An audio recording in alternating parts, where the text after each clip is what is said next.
The applause from last week's award ceremony was still ringing in my ears when the silence hit. That thick, choking silence that only happens in a conference room, right before something awful is about to be said. At the head of the table stood Ellis, our division director, with his trademark smirk, the kind that made your stomach twist. On the shelf behind him, the Golden Industry Award gleamed, the one my team had won for innovation in global logistics. And yet, no one in that room looked happy.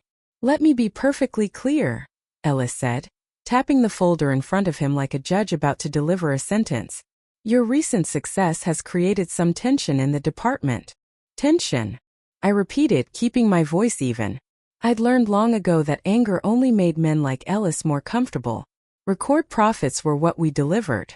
We tripled efficiency metrics. Over $7 million in one quarter was what we saved the company. And that's a problem. His cufflinks adjusted.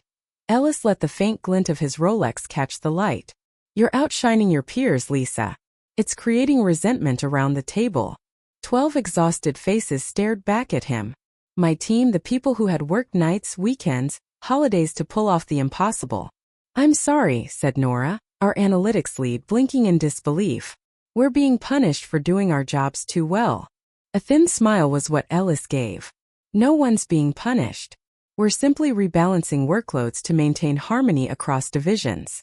Harmony, the corporate euphemism for obedience. "So," said Marcus, our systems engineer, his voice shaking slightly, "we're doing double the work now with the same pay." Ellis folded his hands. "That's correct. I trust a high-performing team like yours can handle it. Consider it a compliment." The room went dead silent. I could almost hear the collective breaking point of 12 people who had given everything.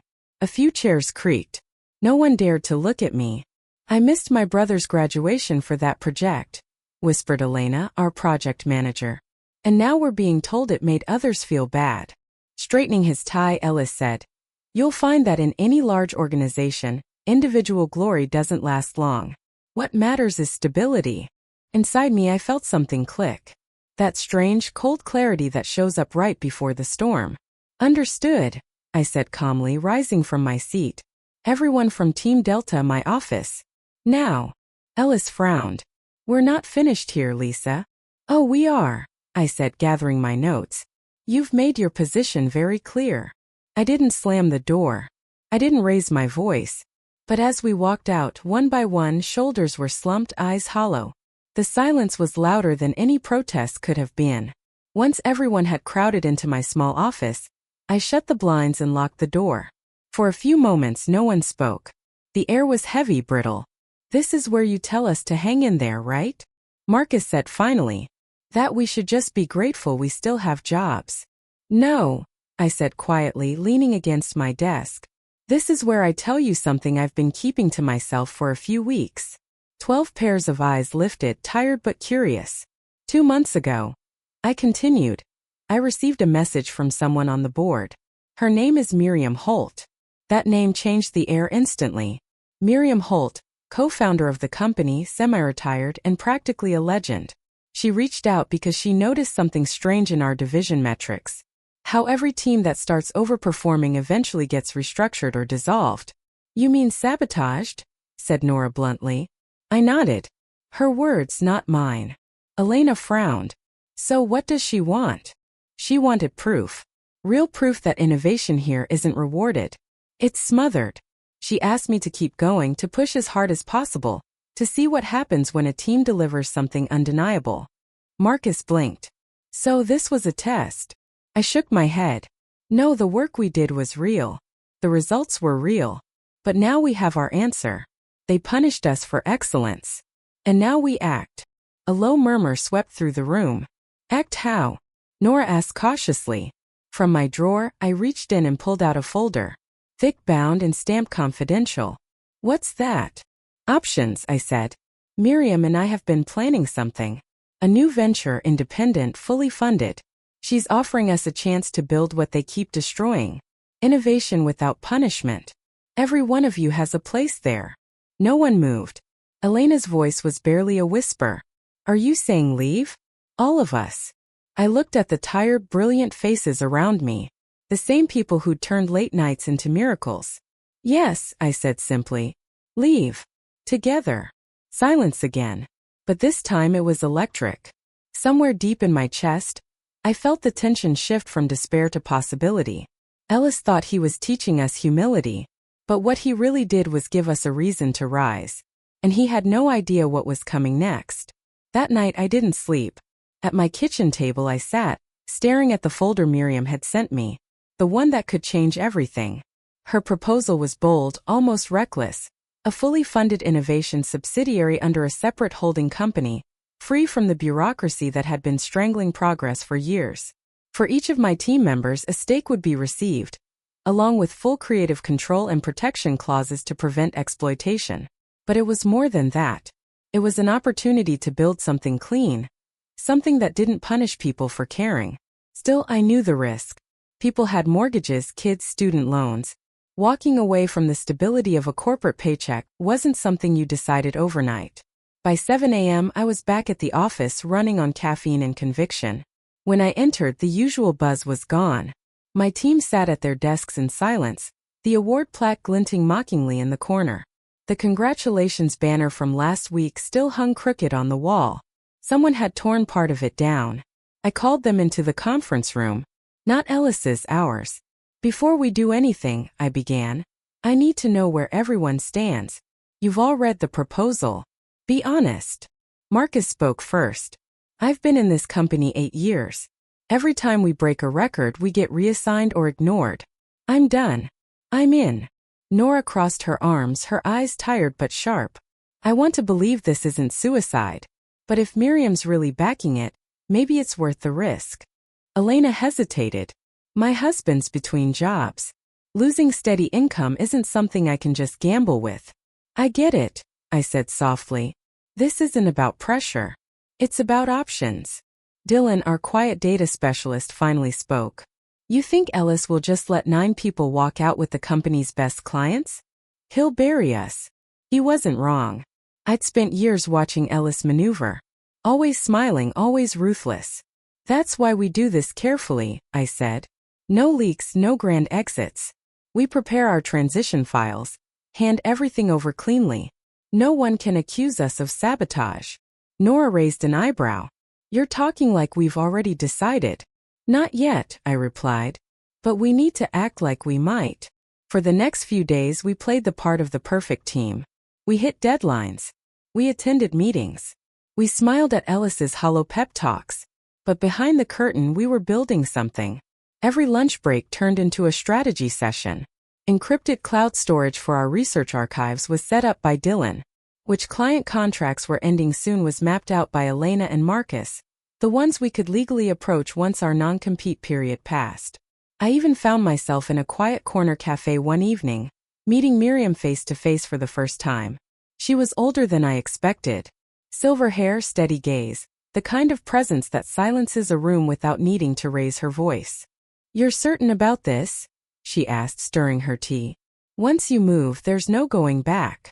I'm certain about the people I'm bringing, I said. They deserve better than what this place has become. Miriam nodded. Good. Then it's time we stopped waiting for change and started making it. Before leaving, she handed me a small flash drive. Everything you need to register the new entity. The paperwork is already approved. Just pick a date. Into my pocket I slipped it, my heart pounding. The weight of it felt heavier than it should have. By Friday the tension was palpable. Ellis strutted through the office that morning with fake cheer. Big week ahead, team, he said loudly. We've decided to shift some of your projects to other departments for alignment. Translation. Dismantling us piece by piece. He's cutting us apart before we can even move, Marcus muttered under his breath. I looked up. Then we move faster. That evening, when everyone had clocked out, I called a private meeting in the office break room. Lights off, blinds drawn. Here's where we stand, I began, sliding Miriam's updated documents across the table. Funding confirmed. Legal protections in place. The new entity goes live Monday morning. Gasps, whispers, then silence. Dylan rubbed his temples. That's in 2 days. Yes, I said. We walk in Monday, submit our resignations together, and walk out with dignity. We don't steal clients. We don't take confidential data. We just leave and start building. Elena's voice cracked. You really think they'll just let us go? I met her eyes. They can't stop people from quitting. And if Ellis tries anything, he'll have to explain to the board why the award-winning team all vanished at once. For a long moment no one spoke. Then Marcus stood, holding out his hand. Let's do it. One by one the others followed. Nora, Dylan, Elena, Sage, Faye, and the rest. 12 hands joined in silent agreement. We weren't rebels. We weren't saboteurs. We were exhausted professionals reclaiming our worth. As they left that night, I lingered by the office window. Across the street, the city lights blurred into motion. Alive, relentless, unstoppable. In that reflection I saw something I hadn't in months. Purpose. Ellis thought fear would keep us small. He didn't realize that when you push people past their limit, you don't break them. You forge them. And come Monday he would learn just how strong we'd become. Monday morning arrived colder than usual. Before sunrise I woke, the city still half asleep. My thoughts louder than the traffic outside. On the counter, 12 sealed envelopes sat in a neat row, each one containing a resignation letter I'd reviewed twice over. Every signature represented courage, every page a quiet rebellion. Coffee poured, my hands trembled slightly, and I told myself it was the caffeine. It wasn't. By 8:15 the office floor buzzed with its usual mix of chatter and keyboard clicks. Ellis's door was already closed. He was probably polishing another speech about team harmony. I walked past his office without looking in, my pulse steady, my expression calm. No one could know what was coming. One by one my team arrived. Marcus nodded at me as he passed my desk, eyes sharp but determined. Nora mouthed a quick ready. Even Elena, who'd been the most hesitant, gave a small trembling smile. We had planned everything down to the minute. At 8:30, we gathered by the glass wall outside the main conference room. Our 12 envelopes sat in a small box I carried against my chest. When I pushed the door open, Ellis looked up from his laptop. Lisa, is this about the new workload structure? I told you the decision's final. This isn't about that, I said, placing the box on the table. He frowned, watching as my team filed in behind me, silent, composed, standing shoulder to shoulder. The lid lifted. I slid the envelopes across the glossy surface one by one. What's this? He asked. Our resignations, I said simply. The sound in the room shifted. Air conditioning, footsteps outside, someone dropping a pen. Everything suddenly louder. Ellis blinked, his face unreadable for a moment, then twisted into disbelief. You're quitting? All of you? Yes, I said. Effective immediately. He laughed, a dry, humorless sound. You're joking. You think you can walk out and I'll just let you? I'm not asking permission. Ellis's jaw tightened. You realize how this looks? Abandoning your projects mid-quarter, jeopardizing client contracts. You'll never get hired in this industry again. Nora stepped forward. We've given this company years of our lives. You doubled our workload after we brought home an award. If you think we owe you loyalty after that, you've lost touch with reality. Careful, he snapped. You're walking a fine line between ungrateful and self-destructive. My arms folded. We're not being ungrateful, Ellis. We're reclaiming self-respect. For a moment, no one breathed. Then he leaned back, smirking. You'll regret this, Lisa. All of you will. You think Miriam Holt is going to protect you? She's barely on the board anymore. I didn't answer. He didn't know that the paperwork for the new subsidiary had already been filed, signed off by Miriam, and quietly approved by 2 other board members. We weren't walking into chaos. We were walking into structure. Ours. When we turned to leave, Ellis called after me. You're finished in this industry. Mark my words. I didn't look back. You've already said that to better people than me. And yet somehow they're still standing. We didn't go home. Together, we walked to a small co-working space Miriam had rented for us across town.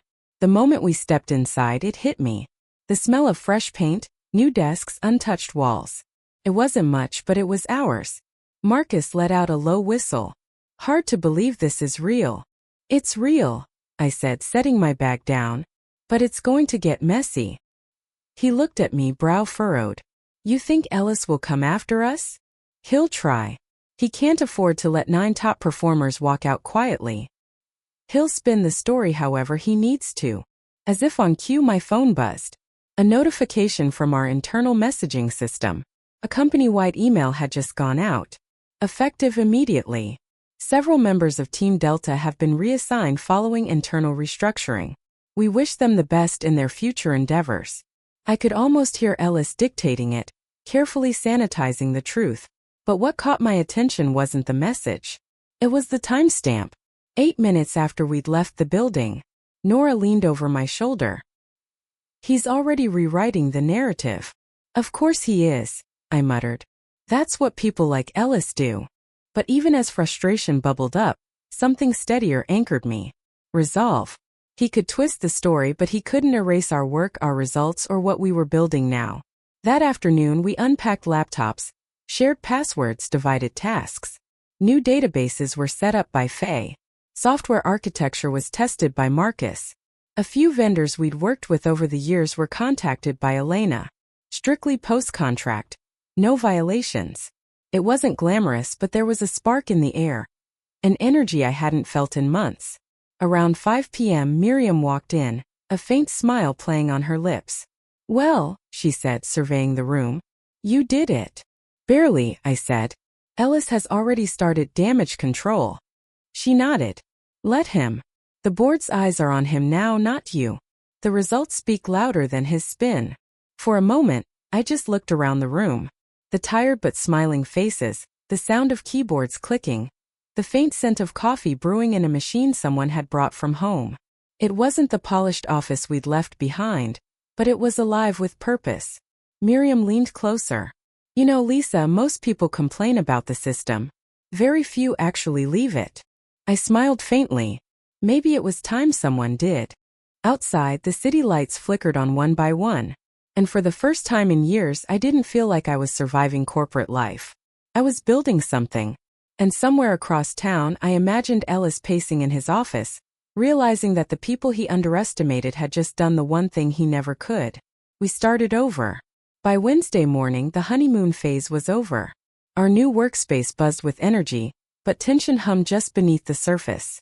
We were still waiting for the other shoe to drop. And when it did, it landed hard. At 9:02 a.m., Nora burst through the glass doors, phone in hand, eyes wide. Lisa, you need to see this. She handed me her phone. On the screen was a post on a professional networking site. A statement from Ellis shared by the company's official page. Our organization remains committed to integrity and teamwork. Unfortunately, a small group of employees chose to resign abruptly after internal concerns were raised about data accuracy in recent award submissions. We wish them well as they pursue independent ventures. My stomach turned cold. It was subtle but deliberate. He was painting us as unethical, implying the award we'd won was based on falsified data. Marcus slammed his coffee mug down. He's calling us liars. Worse, said Nora quietly. He's calling us cheaters. I read the statement again. It was masterful in its vagueness, just enough to make people question our credibility without saying anything that could get him sued. By noon it had hundreds of comments. Some were supportive, but many weren't. I knew those results were too good to be true. Classic corporate fraud story in the making. Our inbox was filled with polite but cautious emails from old clients. We'll be pausing discussions until things are clarified. Exactly what Ellis wanted. We can't let him control the story, said Marcus, pacing. We should release a statement too. No, I said firmly. If we react now, it'll look defensive. We need proof. Faye looked up from her laptop. I've been going through the project archives we saved.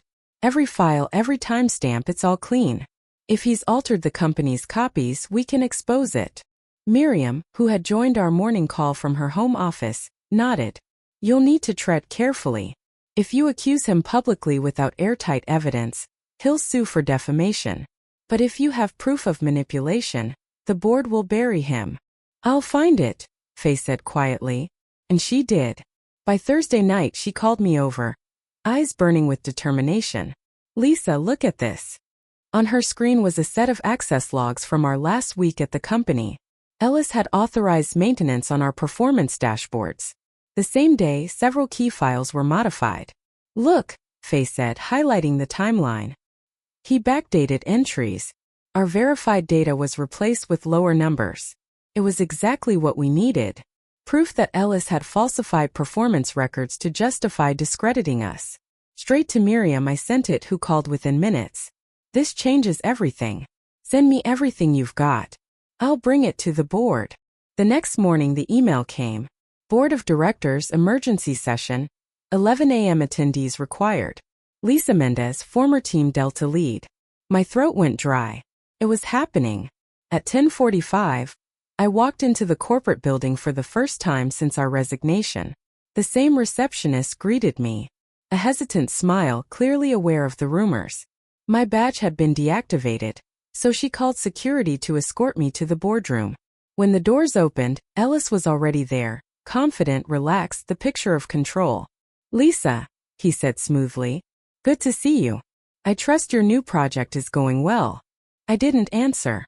Around the table sat 11 board members, and at the far end Miriam, calm as ever. She gave me a subtle nod. Julian, the chairman, began. We've been informed of conflicting claims regarding last quarter's data. Mr. Ellis, you've alleged inaccuracies in Team Delta's submissions. Ms. Mendez, you've countered with accusations of falsification. We're here to clarify. Ellis leaned forward. The numbers were inflated. I took corrective action to maintain integrity. Unfortunately, Ms. Mendez and her team saw this as punishment. Integrity, I said quietly, pulling out a USB drive. Would integrity include editing verified data to make a high-performing team look like underachievers? Ellis froze. Into the boardroom display, I plugged the drive. These are the original files, time-stamped, archived, and cross-verified by our cloud storage before we left. You'll see a clear pattern. Altered entries made under Ellis's admin credentials. Phase-clean documentation scrolled across the big screen. Each timestamp another nail in his coffin. Julian's expression hardened. Mr. Ellis, do you have an explanation? Ellis opened his mouth, then closed it again. Those logs must be fabricated. Miriam spoke, voice cutting through the tension like glass. They're not. IT has already verified them against our internal server. Lisa's files are authentic. Silence. The air felt heavier by the second. Finally, Julian sighed. This is serious misconduct. Ellis, you're suspended effective immediately pending further investigation. Ellis stood abruptly. You're making a mistake. I did what was necessary to protect. Enough, Julian said sharply. You protected yourself, not the company. He stormed out, slamming the door so hard the glass rattled.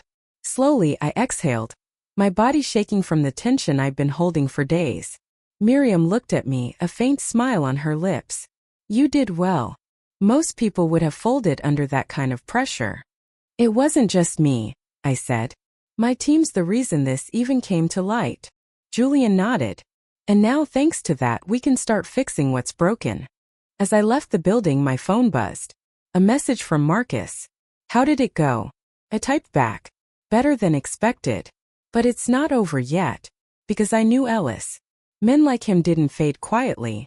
And something told me he wasn't done fighting. For a few days after the board meeting, the silence was almost eerie. No angry calls, no threats, no messages from Ellis, just quiet, the kind that follows a storm. My team worked in cautious relief, still half expecting something to crash down. But the days passed and nothing came until the email that changed everything. It was Friday afternoon when Nora called across the co-working space. Lisa, check your inbox. Now. I opened it and stared. The subject line read, Leadership Update. Corporate Announcement. Inside was a statement from the company. After a thorough investigation, the board has confirmed discrepancies in performance reporting. The division director responsible has been terminated, effective immediately. We remain grateful to former Team Delta members for their integrity and contributions to our success. Ellis was gone. Fired officially. For a long time none of us spoke. Then Marcus laughed quietly, shaking his head. He really thought he could bury us. Nora leaned back in her chair, exhaling hard. You think he's somewhere reading this right now? Maybe, I said. But honestly, it doesn't matter anymore. Because for the first time in years, we weren't surviving someone else's game. We were building our own. Our new company, Orion Systems, grew faster than any of us had dared to predict. What started as 12 people sharing rented desks became 40 employees within 3 months. Clients who had once been off-limits reached out to us quietly, saying the same thing. We want to work with the people who actually deliver. We never poached anyone. We didn't have to.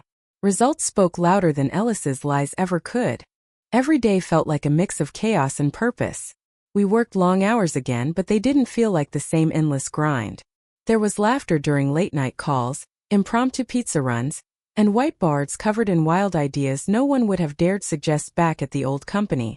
Miriam visited once a week, moving slower these days but still sharp as ever. One afternoon, she pulled me aside after a team meeting. "Do you know why I backed you, Lisa?" I shrugged. "Because we got results." She smiled faintly. "No, because you refused to turn bitterness into your brand. You fought back, but you didn't destroy. You rebuilt. Most people never make it that far." I didn't have an answer for that. Maybe because part of me knew she was right. Revenge had stopped being the goal weeks ago. What drove me now was something quieter, steadier. A need to prove that excellence didn't have to come at the cost of humanity. Still, it wasn't all smooth. There were nights I lay awake wondering if we'd taken on too much. Cash flow was tight, deadlines relentless, and we were learning on the fly. But every time doubt crept in, something happened to push it back. Like the morning Elena arrived with tears in her eyes. "Remember the client we lost last year because Ellis cut our budget?" she said, waving an email. "They want us back under Orion. Full contract, no conditions." The room erupted in cheers. That afternoon, as I watched my team clinking coffee cups instead of champagne flutes, I realized something simple but powerful. We weren't running away from the system anymore.